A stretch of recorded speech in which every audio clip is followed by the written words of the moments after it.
Kompas TV, apa kabar? Kita berjumpa kembali di program Kawan Dewan bersama saya Suli Sesa. Program Kawan Dewan merupakan kerjasama Jawa Post TV dan DPRD Kota Semarang. Pada edisi kali ini kita akan mengangkat tema tentang mewujudkan parlemen yang responsif, aspiratif, dan akuntabel. Siaran ini juga bisa Anda dengarkan di 101,2 Radio RCT dan 102,8 JFM. Pemirsa Jawa Post TV, seperti kita ketahui, bulan Agustus mendatang, anggota Parlemen DPRD Kota Semarang periode 2024-2029 akan dilantik. Ada nama-nama baru yang akan masuk di gedung Parlemen Kota Semarang.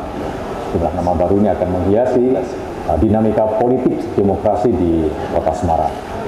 Nama-nama lama juga masih menghiasi, dan tentu masyarakat berharap bahwa wajah-wajah baru DPRD Kota Semarang ini bisa memberikan warna demokrasi dan dinamika politik di Kota Semarang, termasuk mewujudkan pembangunan bersama dengan pihak eksekutif, pembangunan Kota Semarang yang lebih baik.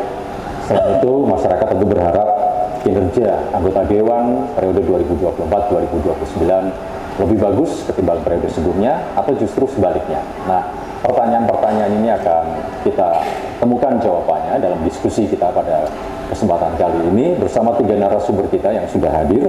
Yang pertama saya sapa Ketua DPRD Kota Semarang, Bapak Kadar Usman.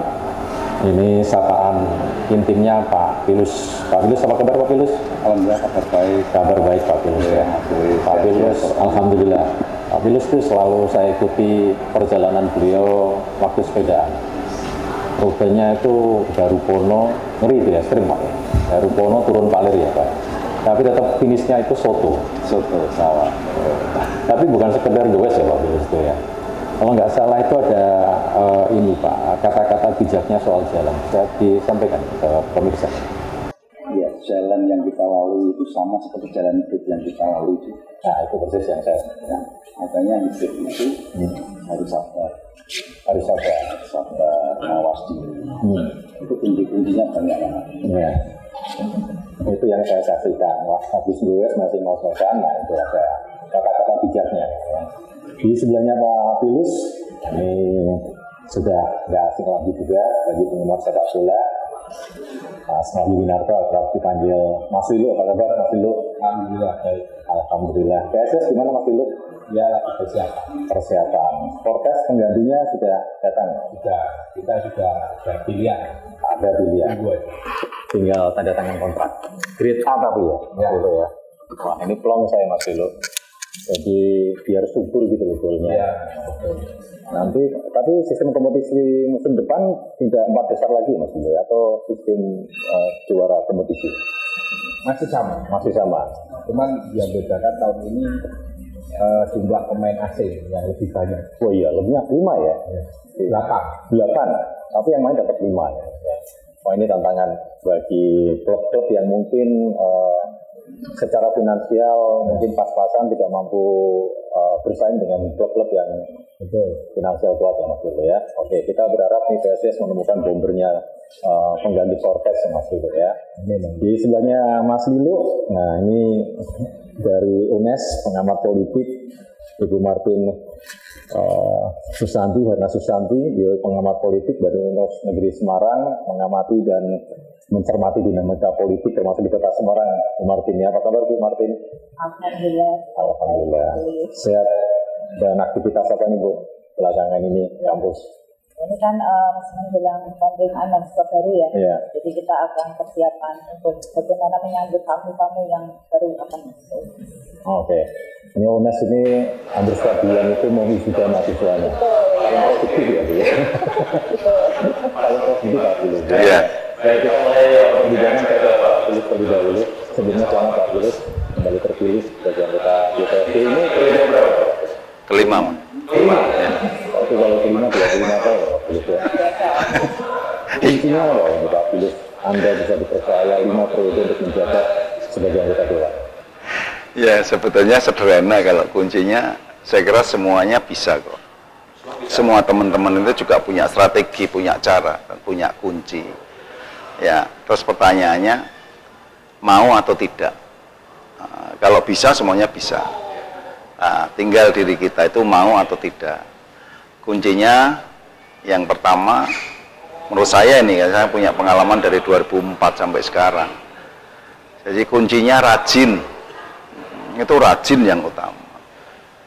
Orang pinter kalau nggak rajin belajar kalah sama orang bodoh tapi rajin dan mau belajar. Kira-kira itu. Jadi apa yang saya lakukan itu sederhana sebetulnya, rajin, mau capek.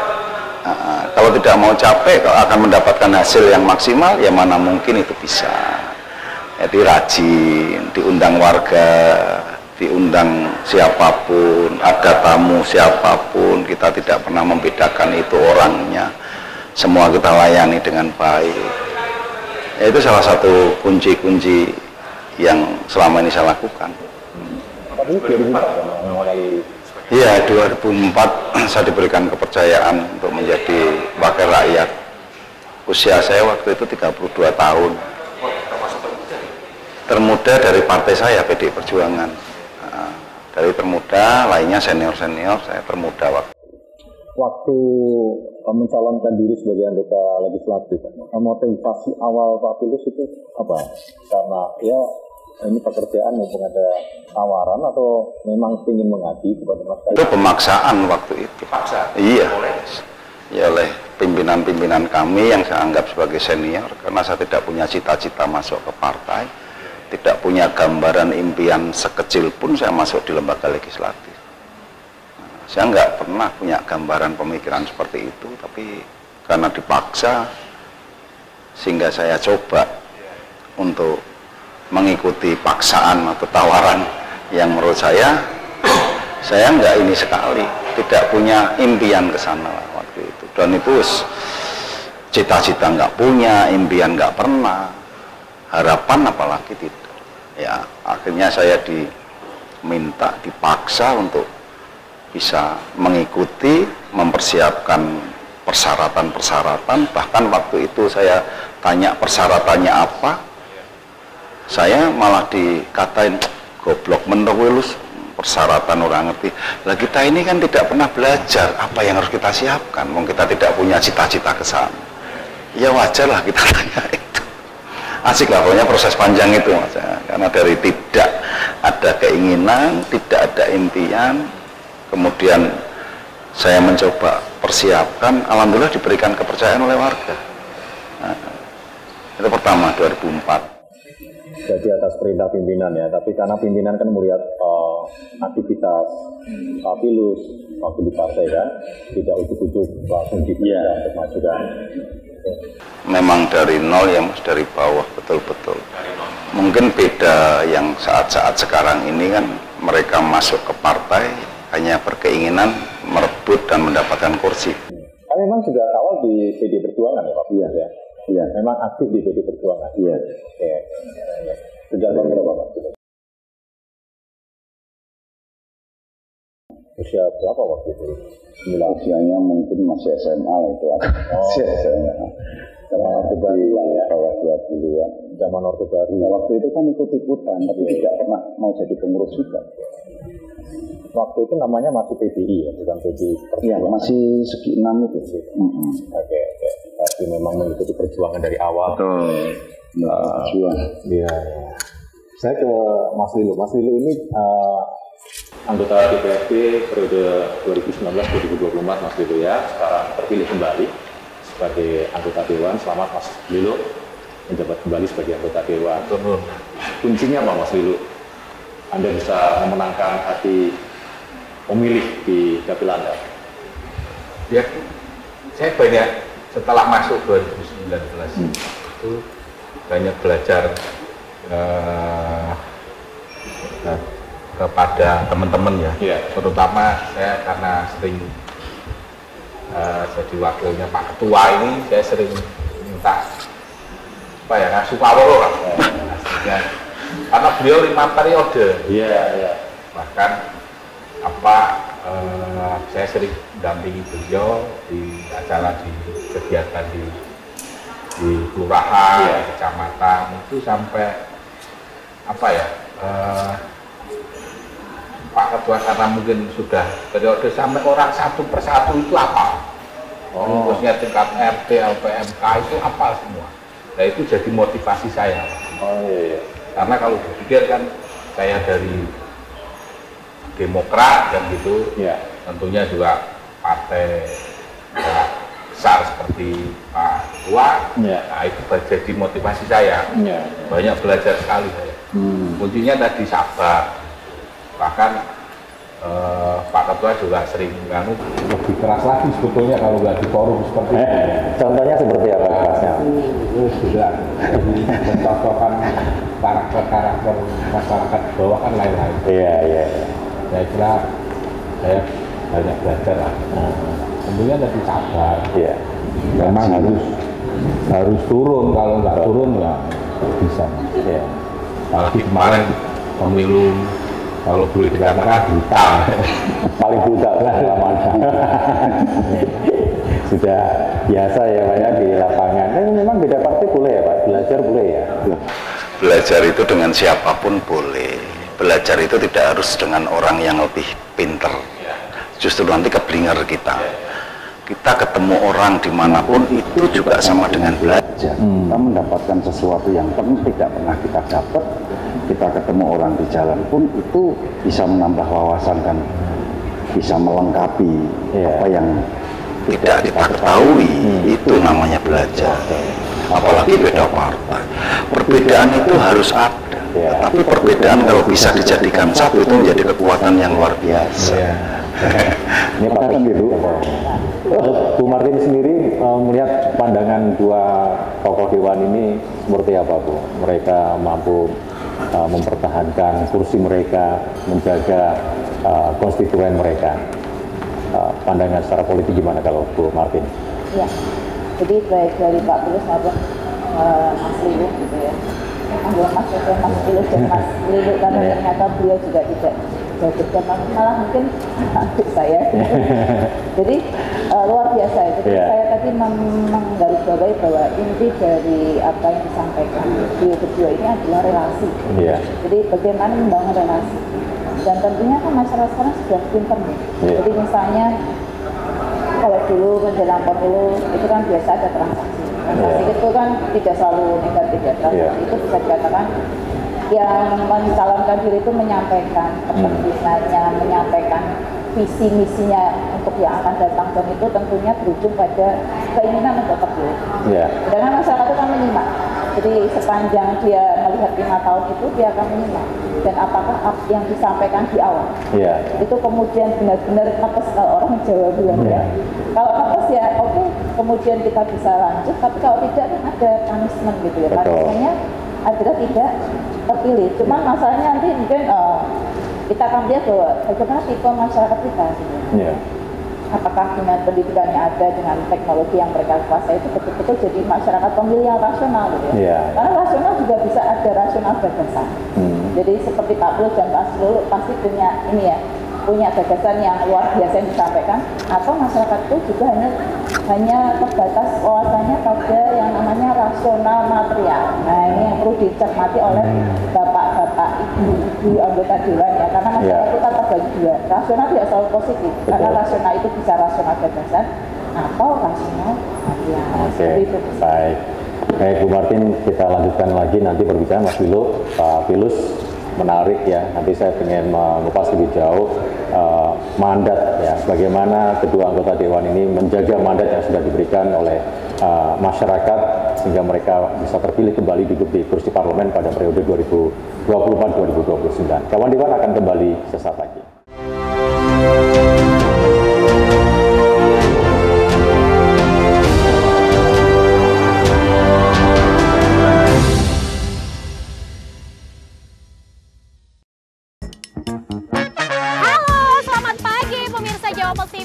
Juga ada basement loh Mbak Feni, tempat untuk pameran, biasanya anak-anak muda memamerkan foto, memamerkan karya-karya apa bisa di dalam situ. Surabaya Utara menjadi destinasi wisata kota tua. Selain Jalan Panggung, berjarak 500 meter ke selatan terdapat wisata kota tua Jalan Gula Surabaya. Jangan lupa melihat jalan-jalan pagi di setiap jam 7 sampai jam 8. Di Jawa Pos TV.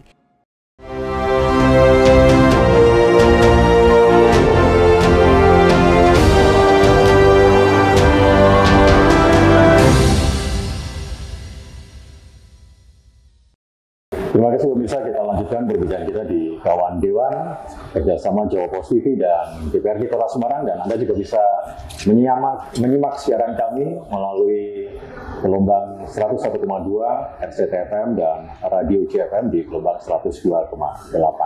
Kita langsung ke Pak Pilus. Menjaga amanat itu kan berat ya.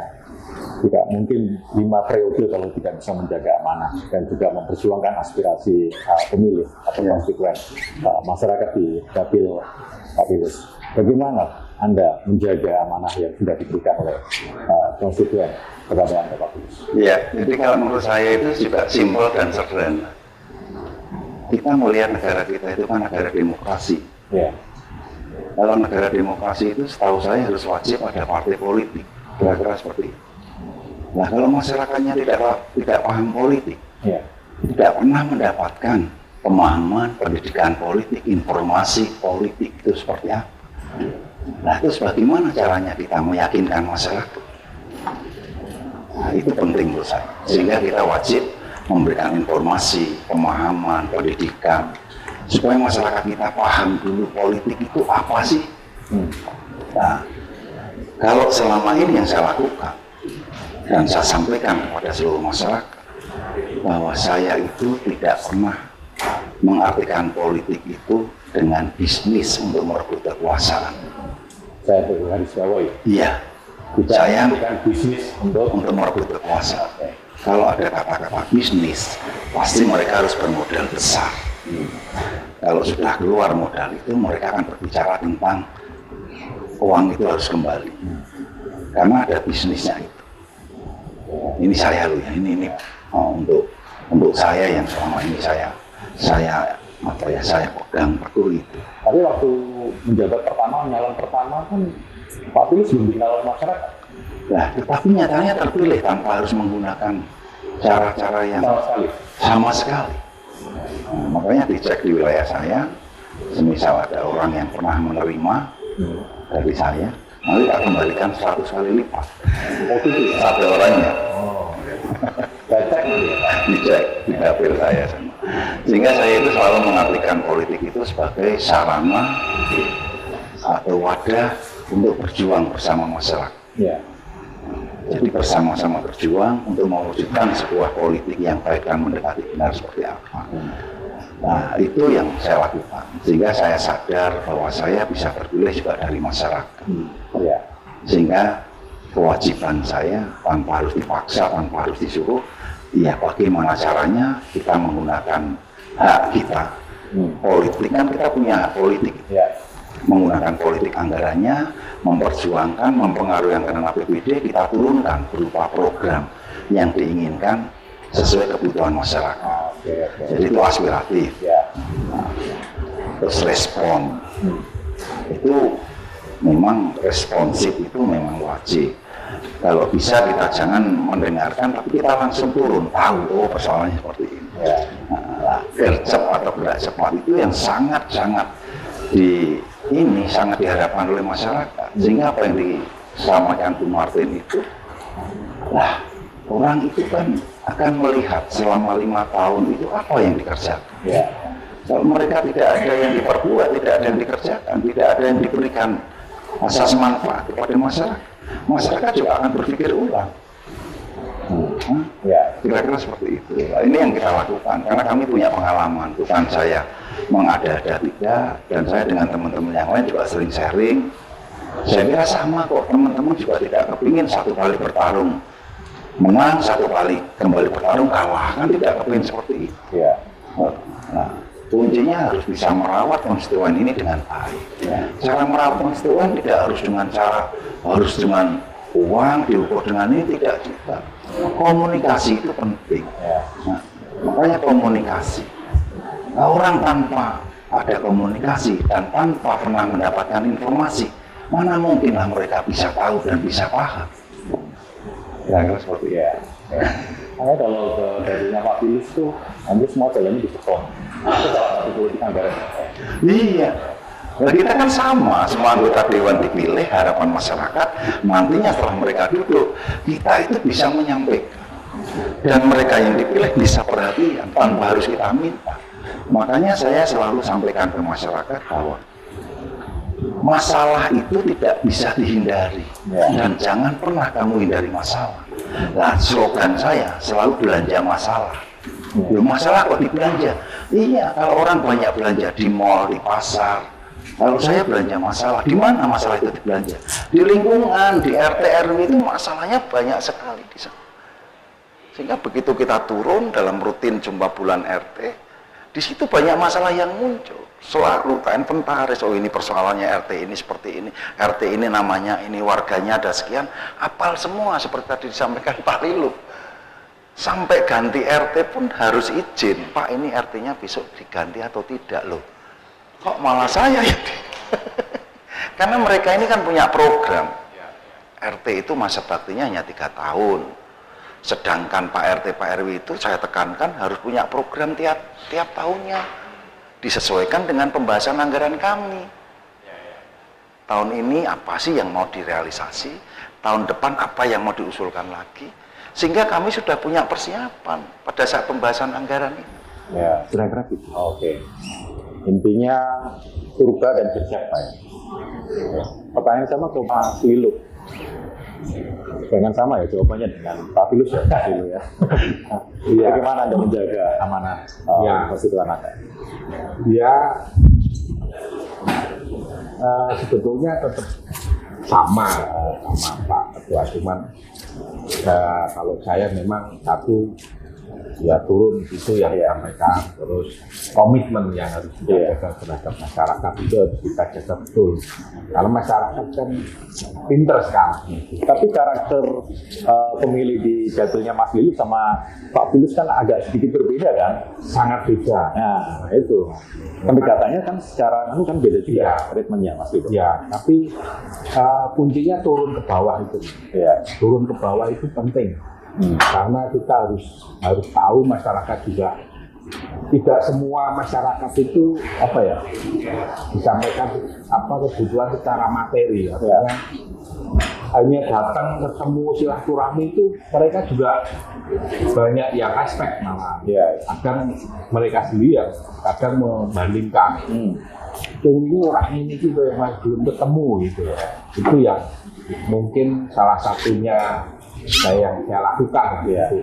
Apalagi saya dapil dengan tempat tinggal beda. Jadi di luar dapil ya berarti ya. Di luar tempat tinggal saya harus turun ke bawah dan itu betul-betul saya lakukan. Bahkan kalau boleh kemarin pengalaman saya itu saya seringnya seperti ini. Misalkan ada teman dari partai A gitu ya, itu melakukan pertemuan di situ 1 kali, mungkin saya bisa 4 kali di situ. Itu aja kuncinya saya. Suara tahun ini dibanding tahun periode sebelumnya meningkat? Kalau Bahini saya 2 kali lipat. 2 kali lipat? Iya. Kalau Bahini. Kalau Pak Filus masih jauh lah. Pengurutannya kalau Pak Filus. Pak ini kan mungkin terbanyak Kota Semarang. Iya. Kota Semarang. Oke, jadi kalau Pak Filus no transaksi ya Pak ya, karena memang bukan bisnis untuk meraih kekuasaan. Nah ini yang bicara soal aspiratif ya Pak ya, responsif dan akuntabel. Nah terkait dengan kinerja Dewan sendiri, bagaimana evaluasi kemarin untuk periode 2019-2024? Apakah sudah sesuai dengan harapan Pak Ketua dan juga Pak Wakil Ketua Pak Filus? Maksudnya harapan di Dewan periode sebelumnya. Saya kira masing-masing juga punya tanggung jawab yang sama terhadap konstituennya. Tanggung jawabnya itu sama sebetulnya. Tinggal teman-teman ini melaksanakan sepenuhnya atau tidak tanggung jawab itu. Nah, ini kan bisa dilihat. Itu sebetulnya sama kok kalau kita sekolah. Pada saat kita belajar dan kita menjadi murid SD, SMP maupun SMA, sebetulnya kita nggak pinter pun nggak masalah, sepanjang kita toleransinya tinggi, sifat hormat menghormatinya juga tinggi, tunduk taat pada gurunya tinggi. Itu pasti akan diberikan nilai juga tidak seperti walaupun mereka pinter, tetapi sama guru tidak pernah hormat. perintah guru tidak pernah dilaksanakan, pasti guru tidak akan memberikan nilai baik juga oleh orang walaupun pinter itu murid. Tetapi guru akan memberikan nilai yang cukup lumayan kepada orang yang bodoh sekalipun, tapi mereka patuh, taat dan tunduk sama aturan. Kira-kira gitu. Ini sama kayak Bu dosen, mungkin sama kalau lihat mahasiswanya seperti itu. Nah ini sama yang dilakukan oleh teman-teman ini. Kalau mereka pada saat diberikan ruang, anggap saja diberikan ruang di kelas, mereka itu tidak tunduk, tidak patuh sama yang memberikan nilai, sama yang memilih, ya tahun depan rapotnya tidak akan diisi penuh lah oleh masyarakatnya. Nah itu satu. Kalau disampaikan tadi Mas Ulis kaitannya gimana ini, kalau kita di lembaga legislatif selama ini alhamdulillah kekompakan selalu terjaga, komunikasi sesama partai selalu terjaga, terjalin dengan baik. Seluruh perda-perda sudah kita laksanakan, pengawalan, pembahasan APBD juga tidak pernah telat. Alhamdulillah itu yang kita lakukan sampai saat ini. Dengan eksekutif kita tidak pernah di luaran sana sampai berantem, pembahasannya molor, dan tidak pernah seperti itu di DPRD Kota Semarang. Tapi bukan berarti adem ayem itu nurut aja kan, enggak? Oh enggak, kita harus punya prinsip, kita harus punya, artinya punya apa ya, fungsi kita sebagai legislatif itu kan ada fungsi anggaran, fungsi pengawasan, fungsi pembuatan perda, ya kita jalankan sesuai itu supaya kita itu tetap bisa berdiri di atas prinsip kita masing-masing. Ya. Mas Wil mau menambahkan, mau disampaikan Pak Tulus? Ya tadi apa disampaikan Pak Ketua bahwa di DPR ini kan karakternya masing-masing, ya kan kepentingannya juga masing-masing.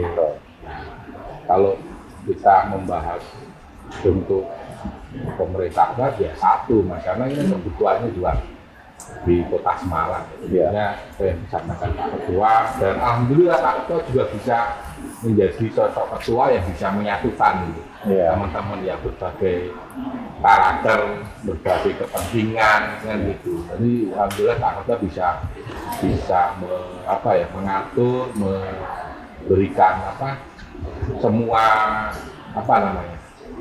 bahwa kepentingannya teman-teman ini bisa diakomodir lah, dan bisa dikoordinasikan dengan baik dengan pemerintah Kota Semarang. Oke. Bu Martin melihat gaya komunikasi politik termasuk juga kinerja DPRD Kota Semarang periode 2019-2024, bagaimana Anda mencermati kinerja mereka ini? Baik ya, jadi saya akan melihatnya mungkin dari sisi teorinya gitu ya. Anggota dewan itu kan sebagai mandat, mandat. Kemudian ada juga lagi fungsi yang kemudian dilakoni oleh beliau-beliau ini adalah trustee ya. Jadi kalau mandat itu hanya sekedar mau pengen apa, mau apa saya sampaikan. Tetapi kalau trustee itu ada lebih kepada dia mengatasnamakan dirinya, mewakili mereka. Jadi yang pertama itu pokoknya apa yang kami inginkan ya langsung diberikan gitu. Tapi yang kedua ini menariknya. Jadi beliau yang ada di DPRD ini adalah mengatasnamakan wakil. Jadi ini bisa saja atas pemikirannya sendiri. Dan buat saya itu yang paling bagus yang seperti itu juga ya. Jadi jangan hanya sekedar kepentingan masyarakat disampaikan ya. Hanya semacam sebagai saluran satu, tapi juga ada kompetensi yang dimiliki oleh anggota dewan.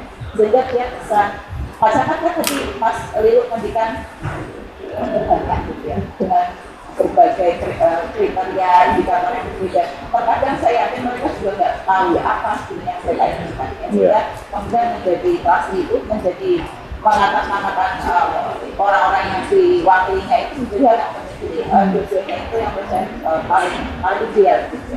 Dan sekali lagi tadi kembali ke masalah responsif ya. Sepanjang tadi ada rapor gitu ya, itu nanti kalau Pak Bilus kan dari sisi ketua dia Pak itu dari kelembagaan, tapi kalau dari saya rapor itu juga tidak hanya dari Pak Bilus selaku ketua, tetapi juga dari masyarakat sekali. Masyarakat itu kan yang memilih, dan yang paling gampang melihat apakah mereka responsif atau tidak ini secara logika itu ketika pilih. Kalau dia terpilih ya responsif dong gitu ya. Kalau tidak, berarti tidak responsif. Sesederhana itu ya. Ya, maksud saya gini tadi, Ibu. Jadi yang dimaksud murid dan guru. Di sini ini bukan guru sebagai ketua, tetapi murid itu seluruh anggota dewan. Itu saya mengibaratkan saya sebagai murid. Lah gurunya Pak Firly siapa? Gurunya saya itu masyarakat. Ibarat kita sekolah, kalau kita itu tidak patuh, tidak hormat, tidak melaksanakan perintah guru, sepintar apapun, guru tidak akan memberikan nilai baik. Nah, sama sekolahnya anggota dewan ini, kalau dia tidak bisa responsif, perintah masyarakat tidak pernah dilaksanakan, pada saat pemilu masyarakat tidak akan memberikan pilihannya. Itu sama dengan rapot itu yang memberikan masyarakat. Jadi bukan dari ketua. Dipecat sebagai murid ya Pak? Iya, akhirnya tidak diberikan nilai kan tidak katut. Tidak terpilih kembali. Itu analoginya seperti itu, guru dan murid ya. Baik Pak Firly, Mas Lilo juga Bu Martin, nanti kita lanjutkan lagi. Anggota dewan muka-muka baru akan menghiasi wajah parlemen. Nanti kita diskusikan usai pariwara berikut ini.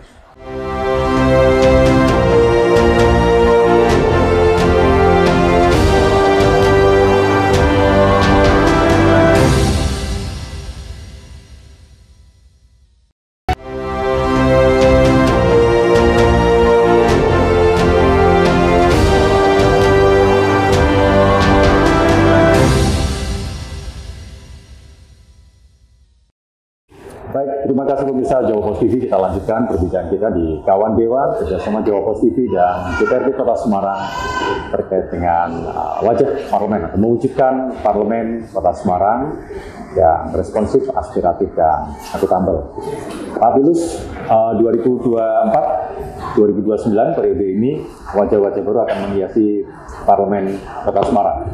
Ya. Kalau nggak salah ada 5 kursi KSI yang 3 diantaranya baru ya. Iya. Kemudian P3 yang tahun lalu atau periode sebelumnya tidak mendapat kursi, tahun ini juga masuk ya. PDIP yang agak turun ya. Diganti beberapa kursi dari partai lain. Tentu ini nama-nama baru, wajah-wajah baru yang mungkin baru pertama kali duduk sebagai parlemen, mungkin butuh penyesuaian, klik dengan anggota parlemen yang lama. Bagaimana Pak Firly nanti mensinergikan antara wajah baru dengan wajah lama agar parlemen Kota Semarang ini tetap solid seperti yang tadi disampaikan Pak Firly? Iya, jadi pengalaman ini kan tidak hanya baru 2024-2029. Walaupun saya diberikan amanah sebagai ketua ini kan baru 19-2004. Tapi saya jadi diberikan amanah untuk menjadi wakil rakyat dari 2004. Saya pernah baru waktu 2004. Nah, saya kira kalau kita sudah terpilih di sana, pasti keinginan untuk belajar ada. Sehingga pada saat masuk harus segera cepat adaptasi dan cepat menyesuaikan diri. Dan kebetulan di situ masuklah ke fraksi. Masing-masing fraksi akan memberikan pemahaman kepada anggotanya masing-masing. Itu tugas fraksi. Iya, pasti karena banyak yang senior di situ. Pasti akan tukar kawruh di sana, tukar pengalaman. Nanti saya harus seperti apa, terus pengalaman jenengan seperti apa. Itu pasti mereka akan komunikasi. Itu kalau berbicara di fraksi. Nah, nanti setelah alat kelengkapan terbentuk, alat kelengkapan itu kan berarti ada komisi. Ada badan. Nah, setelah masuk di komisi, mereka semakin tambah pengalaman. Nah, ketemulah sama teman-teman lintas partai atau lintas fraksi, tukar kawruh di sana. Nah, baru pada saat praktek pertama mungkin rapat dengar pendapat dengan dinas yang bermitra dan semuanya. Mereka kan awal-awal hanya mendengarkan dan mempelajari, belum berani untuk interupsi, belum berani untuk menanyakan. Kalau yang baru-baru seperti itu, ini prosesnya tidak akan lama. Nggak sampai 3 bulan sudah bisa menyesuaikan. Tetapi jumlah yang baru kalau ditambah dengan jumlah yang lama itu masih mendominasi jumlah yang lama. Karena di tahun ini yang baru periode ini hanya 18. Kalau nggak 17, 18 ya dari 50. Sehingga kan masih didominasi oleh incumbent. Jadi tidak di bahasanya kita jalan itu tidak akan mungkin pincang. Kalau Mas Lilo sendiri kan backgroundnya awalnya dari pengacara, gitu ya. bukan politisi, memang sebelumnya politisi. Nah, waktu itu penyesuaiannya seperti apa Mas Lilo ketika menjabat pertama kali sebagai anggota dewan? Ya mungkin saya ralat dulu, bukan pengacara, jadi ya pengusaha lah. Ya. Kolektor. Ya, memang penyesuaian karena setelah jadi dewan itu tadi disampaikan Pak Ketua, saya jadi itu nyalon jadi langsung pimpinan. Jadi ya saya harus banyak belajar memang, apalagi melihat teman-teman itu saya harus banyak belajar penyesuaian itu harus memang saya tanamkan betul karena saya tahu sadar bahwa saya baru jadi dan alhamdulillah dapat amanah pimpinan itu kan juga nggak mudah ya, makanya sering komunikasi lah yang sering saya lakukan, ketemu teman-teman fraksi, ketemu teman-teman dewan, mendengarkan gitu. Saya kira itu perbedaan paling besar dari latar belakang Mas Lilo dari pengusaha kemudian terjun di dunia politik sebagai anggota parlemen, perbedaan besar apa yang dirasakan Mas Lilo waktu itu? Ya akhirnya menyesuaikan. Perbedaannya memang kalau kita mungkin beda ya kalau dengan anggota biasa ya.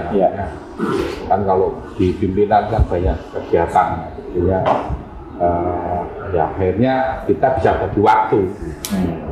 Memang dalam usaha frekuensinya ada kita turunkan karena waktu ini kan juga nggak bisa, daripada kita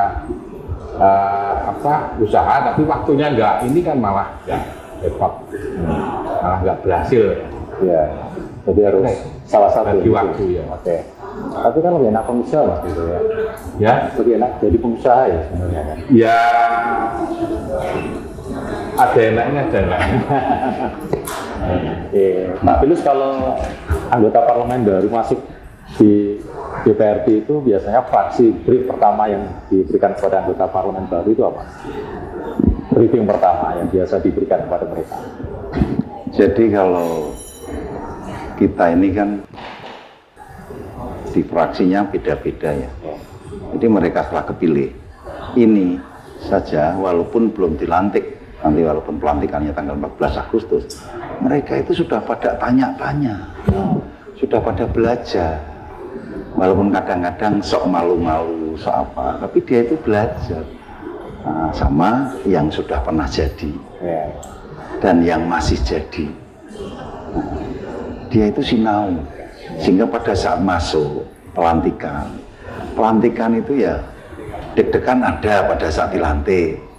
Nah, setelah itu kita belum dapat komisi, kan masih gerombol di fraksinya masing-masing. Komisi kosong masih. Nah, di fraksi itu pasti kita yang senior-senior dianggap senior akan menyampaikan bahwa satu, kita harus menjunjung tinggi kebersamaan. Yang namanya fraksi itu adalah barisan. Semua komando dari ketua atau pimpinan fraksi, karena kita kepanjangan tangan dari partai. Itu yang selalu kita sampaikan, supaya mereka itu sadar bahwa mereka bisa jadi itu yang pertama dari partai. Tanpa rekomendasi partai, mereka tidak akan bisa dicalonkan. Sehingga itu yang pertama. Yang kedua, yang tidak kalah pentingnya, walaupun direkomendasi partai tapi tidak dipilih oleh masyarakat, ya tidak bakal jadi. Sehingga tanggung jawabmu besar juga terhadap masyarakat pemilih. Nah, ini yang selalu kami sampaikan, agar mereka itu tidak lupa daratan. Kan banyak nih orang yang setelah mendapatkan posisi lali. Mereka sudah mendapatkan rezeki, lupa. Nah, ini yang harus kita sadarkan betul. Rezeki sebagai anggota dewan ya? Iya. Kan banyak yang seperti itu, terus awalnya sama temennya nyapa, begitu setelah dilantik pura-pura nggak lihat. Nah, ini cilaka lah kalau kita punya anggota seperti itu. Padahal partai bisa besar, ya bisa rusak, ya dari anggota itu. Anggota ini kan sama dengan produk, butuh dipasarkan. Tapi kalau produk ini sudah banyak dikenal dan itu memang top, Ya nggak usah pakai banyak sales, mereka sudah dikenal sendiri. Ini sama kok seperti kita ini. Mas Lilo coba kalau sewenang-wenang dengan masyarakat. Sewenang-wenang lah kita, semisal sewenang-wenang dengan masyarakat. Masyarakat mencatat, wah ini tahun periode depan nggak usah dipilih itu. Mencatat aja. Nah itu raport namanya yang akan diberikan oleh masyarakat pemilih. Makanya saya sampaikan masyarakat itu sebagai guru. Ya kue lah untuk macam-macam karo masyarakat. Mungkin Pak, gitu kira-kira. Kalau Mas Lilo, aspirasi masyarakat apa yang belum terwujudkan pada periode sebelumnya dan mungkin ini akan menjadi catatan untuk diperjuangkan pada periode ini? Ya tentunya banyak sih Mas. Ya. Apalagi waktu kita nyalek kemarin kan, Ya. kita turun itu kan banyak aspirasi yang memang nanti kita akan wujudkan di 2025. Yang terbaru apa? Aspirasi apa yang terbaru kalau? Ya banyak, infrastruktur itu yang paling banyak lah. Itu yang memang selama ini kita bawa, ya itu bisa kita tawarkan ke masyarakat ataupun masyarakat yang meminta. Artinya banyak kita waktu turun itu kita silaturahmi ke warga, banyak permintaan infrastruktur selama itu bisa dan aturannya juga bisa. Saya kira kita wajib bisa mengawal itu supaya bisa dilaksanakan. Oke, ini akan diwujudkan ya PR yang kemarin di periode tahun ini ya, Mas Dulu ya. Kalau Bu Martin sendiri melihat seperti apa Bu untuk komposisi? Tadi meskipun tidak seperempat lah, 18 ya Pak, ya 18 anggota DPRD Kota Semarang baru. Seperti apa komunikasi politik harus dibangun anggota Dewan yang barunya agar mereka cepat klik bisa menyesuaikan diri, adaptif dengan tugas-tugas parlemen? Ya, baik. Mungkin perlu saya tekankan sedikit ya Mas. Jadi kalau misalnya anggota Dewan itu kan juga latar belakangnya, profesinya berbeda. Ya. Jadi pula yang kemudian yang menjadi menarik dari politik. Karena politik itu tidak hanya ilmu, politik itu juga seni gitu ya. Nah, artis juga banyak kemudian terjun ke politik dan sukses gitu ya. Itu menunjukkan bagaimana politik itu menjadi seni. Bagaimana seni itu dimiliki seseorang yang bisa mempengaruhi meskipun mungkin latar belakang pendidikannya tidak ada sangkut pautnya dengan politik. Nah, itulah kemudian mengapa ilmu politik itu ilmu sekaligus sebagai bisa untuk melihat komposisi. Tapi saya masih yakin ya 18 dari 32 yang masih mengambil adalah itu masih cukup bisa teratasi lah ya. Apalagi jadi dari apa yang disampaikan oleh Pak Bill sepertinya sudah menggunakan filosofi pendidikan ya Pak. Ngangso sungguh maju kalau mengaku itu diri menggayanya. Dan sepertinya tadi ketika mereka masih datang dengan malu-malu mau bertanya saya enggak mungkin belum berani ataupun untuk kemudian menyampaikan pendapat saja masih harus kemudian perlu didorong seperti itu. Nah itu kayaknya juga masih pakai filosofi pendidikan aksep gitu. Jadi menurut saya kok dengan komposisi itu kan nggak perlu terlalu khawatir ya, karena saya yakin mereka waktu nyalon gitu ya. Hanya sebetulnya yang sudah mereka bawa hanya gitu ya. Cuman untuk masuk menjadi anggota dewan gitu ya, itu memang harus banyak belajar apalagi menjalankan tiga fungsi tadi ya. Dan kalau ditanya bagaimana komunikasi politik, tadi saya sudah yakin ya dengan adanya mungkin masuk operasi ada beberapa hal yang kemudian mereka harus pelajari dengan cepat ya. Karena kalau belajar itu kan tidak usah nunggu lulus dulu kan, ini ya mereka harus langsung masuk, langsung belajar, harus langsung bisa. Dan menurut saya dengan ujian kemarin sudah masuk itu kok tidak ada bekal yang cukup ya, tinggal kemudian nambah sedikit supaya mereka kemudian bisa dijadikan sebagai benar-benar wakil rakyat di Kota Semarang. Ya, kalau dalam sepeda itu newbie harus belajar dengan yang sudah lama ya, ya. Ini yang diterapkan.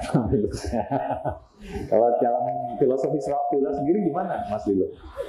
Politik ini kan juga sepak bola dan sama politik kan juga ada erat kaitannya juga, Mas Lilo. Iya, ya hampir sama sih, Mas. Artinya kita menghadapi beberapa karakter kan. Iya.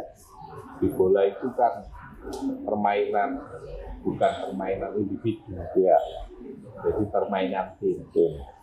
Jadi hampir sama, kita harus membangun komunikasi yang baik, sabar, terus pendekatan juga yang baik, apalagi dengan bukan hanya pemain ini, ya, dengan supporter yang begitu karakternya masing-masing juga harus kita komunikasi. Kalau pengurus sepak bola itu juga harus kebal, Mas Lilo ya.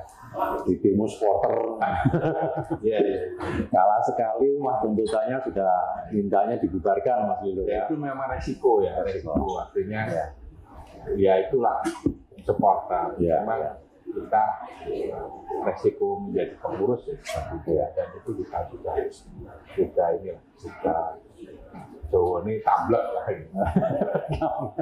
gablek gitu ya, kebal gitu ya. Baik Mas Lilo, Pak Pilus, Bu Martin, nanti kita lanjutkan, kita masih ada satu sesi lagi, tetaplah bersama kami di Kawan Dewan.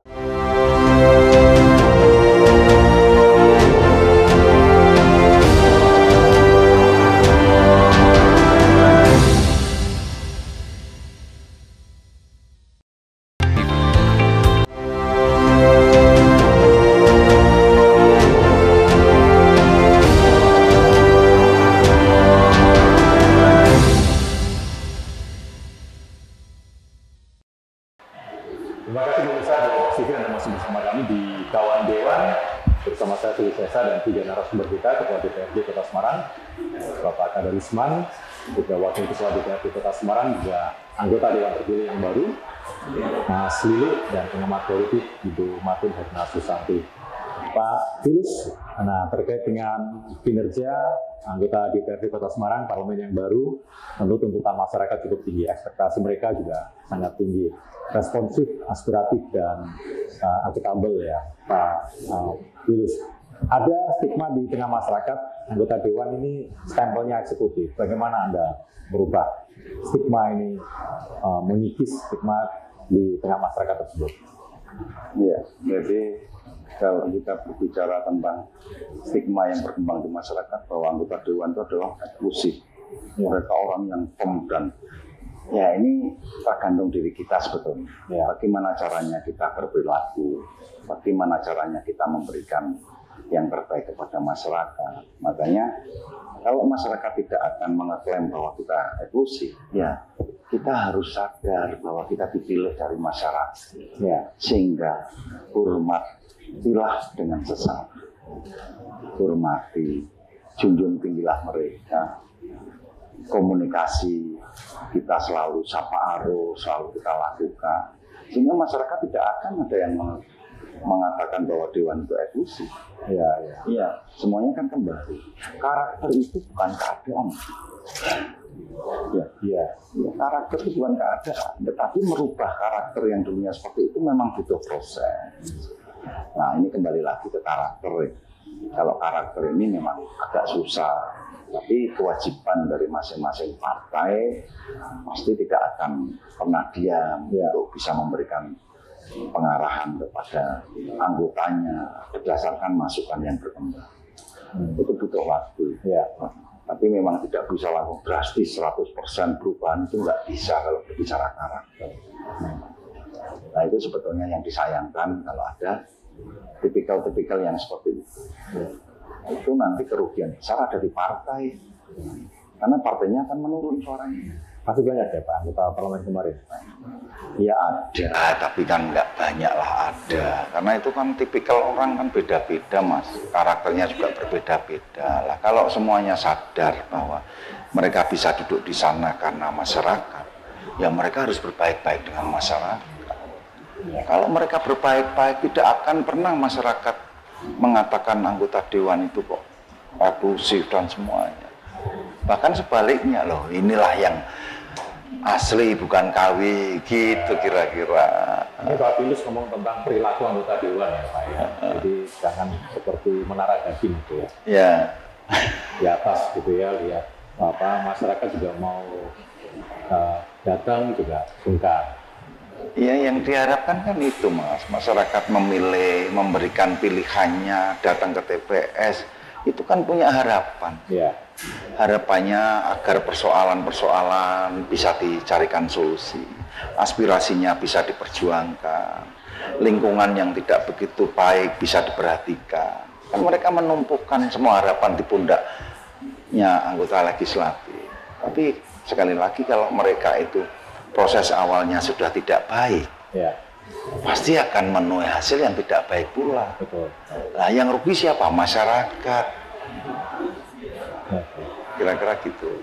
Kalau pengalaman Mas Lilo sendiri terkait dengan perilaku anggota Dewan, khususnya partai Mas Lilo, Partai Demokrat, bagaimana menjaga kepercayaan masyarakat itu dengan sikap dan perilaku sebagai politisi yang benar-benar responsif, aspiratif dan akuntabel, Mas Lilo? Ya itu memang kita tanamkan ya, sifat-sifat responsif, terus komitmen itu kita di partai kita tanamkan betul, jangan sampai komitmen yang sudah dikomitmen dengan partai harus segera dilakukan. Satu, kita kan wakil dari masyarakat, jadi kita harus jaga betul komitmen. Jadi disampaikan bahwa raport atau judgement atau itu kan dipilih ya. Nah kalau seperti itu pasti dia nggak gitu. Jadi dan itu disampaikan partai, yang rugi partai juga, karena kursi juga kurang.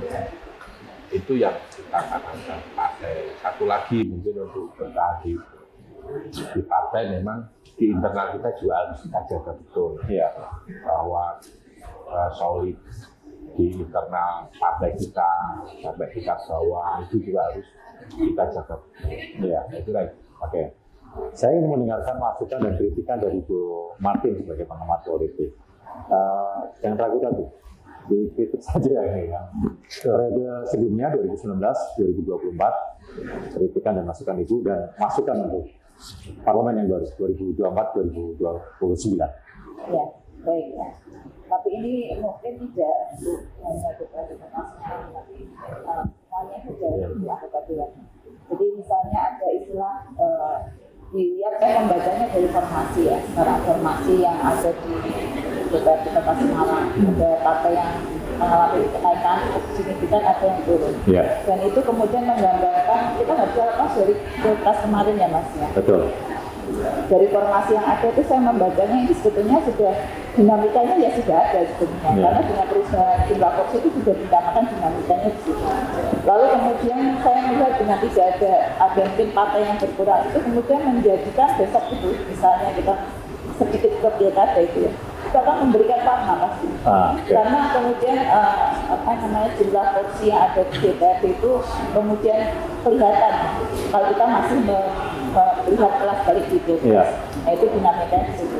Jadi bayangan misalnya ada yang mengatakan jangan-jangan nanti DPRD kita di Kota Semarang di negara Konoha itu hanya sekitar lembaga stempel atau apa gitu, tidak mungkin, tidak terjadi. Harapan saya seperti itu dengan formasi kursi yang ada di sekarang. Kemudian yang berikutnya adalah aspiratif, kemudian akuntabel, ya, kemudian responsif itu baiklah di korelasi. Jadi orang itu kalau itu apakah itu aspiratif, apakah itu akuntabel, apakah itu kemudian responsif, ya satu itu relasinya bagaimana, komunikasi politik seperti apa yang dibangun oleh anggota dewan terhadap konstituennya. Dan kemudian perilaku saya menyoroti begini. Kan sebelum nanti Bapak Dio ini ya, resmi itu pasti ada sumpah ya. Di situ pasti ada sumpah, dan itu menurut saya adalah sebagai sebuah komitmen yang disaksikan tidak hanya oleh masyarakat, tapi oleh Tuhan yang Maha Esa. Dan sekarang untuk yang normal sekarang itu yang bisa mengatur perilaku ya, bagaimana kode etik itu dilakukan, bagaimana kode etik itu benar-benar dilaksanakan. Kan kode etik itu kan mengatur bagaimana perilaku anggota dewan di dalam maupun di luar. Jadi menurut saya perilaku itu sepanjang sesuai dengan kode etik ya mesti bagus. Dan itu harapan saya seperti itu, bahwa anggota dewan nantinya akan tadi menjaga relasi dari aspirasi, kemudian responsif dan aplikasi dengan masyarakat, karena mereka sudah menyerahkan haknya, menggunakan hak pilih mereka untuk memilih beliau yang ada di sebelah saya, orang yang terpilih di Kota Semarang. Seperti itu. Kekurangan yang mungkin harus diperbaiki untuk periode berikutnya apa nih Bu? Ya, kalau misalnya hal-hal yang terus diperbaiki tentu ya tidak ada yang ideal. Lalu ada keinginan-keinginan yang sepertinya terus-menerus akan harus didengarkan oleh beliau-beliau ini ya. Termasuk misalnya janji-janji yang tahu ya Pak Lilo ya. Tadi kan ada beberapa janji yang kemungkinan kemarin belum dan ini harus ada keberlangsungannya. Itu contohnya seperti itu. Jadi kritik saya bahwa apa yang disampaikan mungkin masyarakat sebenarnya nggak pengen yang peluk-peluk Pak. Ya, tetapi apa yang mereka inginkan dan itu kemudian dilaksanakan oleh anggota DPR mereka itu sudah puas gitu ya. Apalagi dengan figur beliau ini gitu ya. Menurut saya kok sudah menjadi catatan besok 5 tahun tak belum gitu. Oke. Pak Pilus ada tanggapan terkait dengan statementnya Bu Martin atau ada harapan apa closing statement untuk 2024-2029? Iya, saya terima kasih Bu Martin masukan-masukannya, kritik sarannya juga kami tunggu. Tidak hanya dari akademisi, tapi dari seluruh masyarakat Kota Semarang. Berikanlah kami kritikan, berikanlah kami masukan saran, supaya kami di lembaga legislatif di Kota Semarang ini bisa sesuai harapan yang diharapkan oleh masyarakat, sehingga fungsi dari legislatif ini benar-benar bisa dirasakan oleh masyarakat dan bisa berperan untuk memajukan, bisa berperan dengan bersama-sama untuk memajukan kota tercinta kita ini. Sehingga kami bukan lembaga yang high, kami bukan lembaga yang super power atau super apa, tidak. Kami adalah wakil-wakil dari masyarakat yang tidak akan buta dengan kejadian. Kami tidak akan tuli dengan suara-suara, sehingga kami tidak akan alergi dengan saran dan kritik. Itu yang bisa kami sampaikan supaya kami ini ke depan bisa memberikan yang terbaik buat masyarakat Kota Semarang. Nah, ini tidak buta dan tidak tuli. Kalau Mas Lilo bagaimana nanti menerjemahkan bahwa anggota DPR atau kinerja Parlemen 2024-2029 ini lebih baik Mas Lilo bisa memberikan garansi kepada masyarakat Kota Semarang?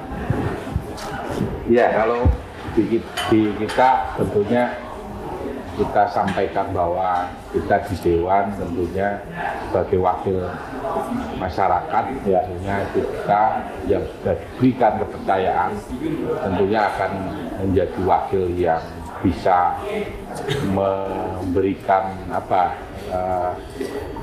memberikan perubahan yang tentunya lebih baik lagi terhadap masyarakat yang kita wakili. Saya kira. Bu Martin, closing statement apa yang ingin Anda sampaikan khususnya untuk anggota parlemen yang baru nanti? Saya selaku masyarakat yang berharap banyak closing statement ini banyaklah mendengar.